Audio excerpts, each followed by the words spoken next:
प्रेम से बोलो भक्त भगवान की, गुरुदेव भगवान की, गोस्वामी तुलसीदास की, बोलो हनुमंत लाल की। भक्तों, हनुमान चालीसा में गोस्वामी तुलसीदास जी ने लिखा है कि श्री गुरु चरण सरोज रज निज मन मुकुर सुधारि, वरणो रघुबर बिमल जस जो दायक फल चारु। ध्यान दें, श्री सबसे पहले प्रयोग किया। श्री शब्द का अर्थ होता है शोभा से युक्त, और यह आदर सूचक शब्द भी है। जो अपने इष्ट को प्रसन्न करके और प्राप्त करने के लिए शास्त्रोक्त, वेदोक्त, तंत्रोक्त, अनुभव स्थित महापुरुष की आज्ञा अनुसार नियमबद्ध होकर के श्रद्धा और विश्वास पूर्वक स्वयं प्राप्त कर साधक को भी आनंद का अनुभव करा सके, ऐसे शोभा से युक्त विशेषण के लिए श्री शब्द का प्रयोग किया जाता है। गुरु चरण सरोज, ऐसी शोभा से युक्त सतगुरु भगवान के चरण कमलों की दृढ़ता पूर्वक सच्चे भाव से प्रसन्न होकर के सेवा करके प्रसन्नता पूर्वक उनके चरण कमलों को रज को सिद्धांजन बना करके आँखों में लगाने से मन में स्थान दिया है। इस पावन रज से मन रूपी शीशे को निर्मल करके मुकुर सुधार अर्थात गुरु उपदिष्ट भाव तपो रूपी प्रकाश को मन में रूपी शीशे में ग्रहण करके संपूर्ण नस नस में भाव रूपी प्रकाश फैल जाए, मान्यता तन्मयता छा जाए। वर्णो रघुबर विमल जस, गोस्वामी जी कहते हैं कि भगवान के विमल जस को, जिसमें मल है ही नहीं, राम जी के वास्तविक स्वरूप को जो विमल है, जो दोष से रहित है, इस अनुभव स्थित ईश्वर तत्व का मैं वर्णन करना चाहता हूँ, जो अर्थ धर्म और काम चारों प्रकार के पदार्थों को वर्णो रघुबर विमल जस जो दायक फलचार देने वाला है। भक्तों, इतना ही नहीं, उन्होंने कहा कि मेरे पास बुद्धि नहीं है तो मुझे बुद्धि चाहिए, तो हनुमान जी की शरण में पहुँचे और हनुमान जी से मांगा यही है कि बुद्धिहीन तनु जानिके सुमिरो पवन कुमार, बल बुद्धि विद्या देहु मोहि हरहु कलेश विकार। भक्तों, ईश्वर तत्व का वर्णन करने के लिए निश्चय आत्मिका बुद्धि की आवश्यकता है, दृढ़ विश्वास। गीता के अनुसार बुद्धि योग के प्रदाता भगवान स्वयं हैं।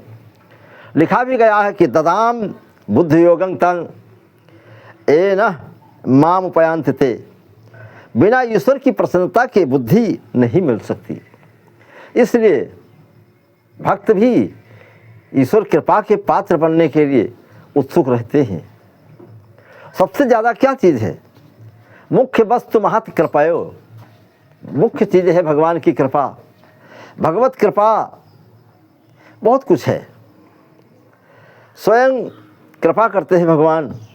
हनुमान जी के स्मरण की आवश्यकता है। तुलसीदास जी कहते हैं कि ईश्वर का काम वास्तविक स्वरूप और चरित्र जानने के लिए मेरी बुद्धि काम नहीं करती है। प्रत्येक शब्द यथार्थता से पूर्ण होना चाहिए।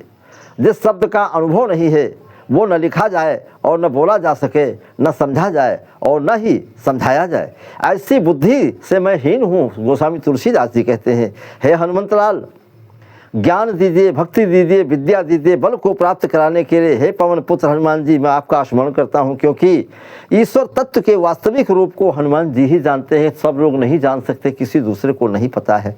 ईश्वर तो न्याय की ओर देखेंगे, परंतु भक्त सदा दीनता की ही देखेगा।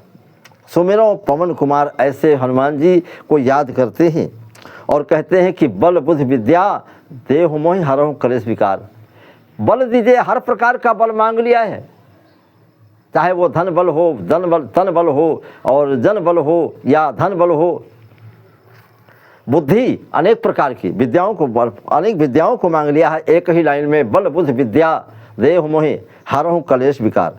और हर मेरे कलेश को दूर करो और मेरे विकार को दूर करो। ये विकार क्या है और कलेश क्या है, ये कितने होते हैं, इसका मतलब क्या होता है, ये जानना चाहिए।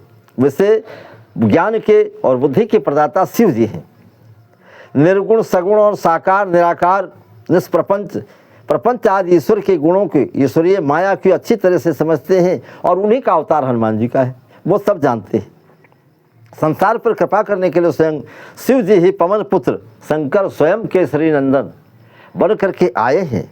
और शास्त्रों में जैसा कि बताया गया है, इनका नाम रुद्रावतार भी बताया गया है।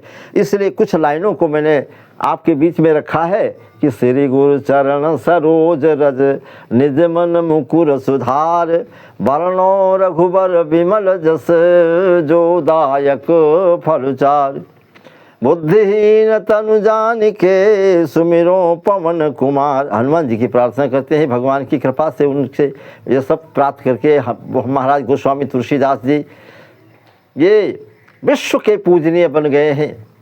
और विश्व उनके रामचरितमानस को वांग्मयी रूप रामायण जो है भगवान का ही रूप है, देख कृपा करके सब इसकी कृपा की छाया में, रामायण सुर तरु की छाया, दुख भा दूर निकट जो आया। हम आप सब उनकी शरण में पहुँचे और तभी कल्याण होगा। बोलो हनुमंत लाल की, गोस्वामी तुलसीदास की, संत गुरु भगवान की, श्री रामचंद्र भगवान की।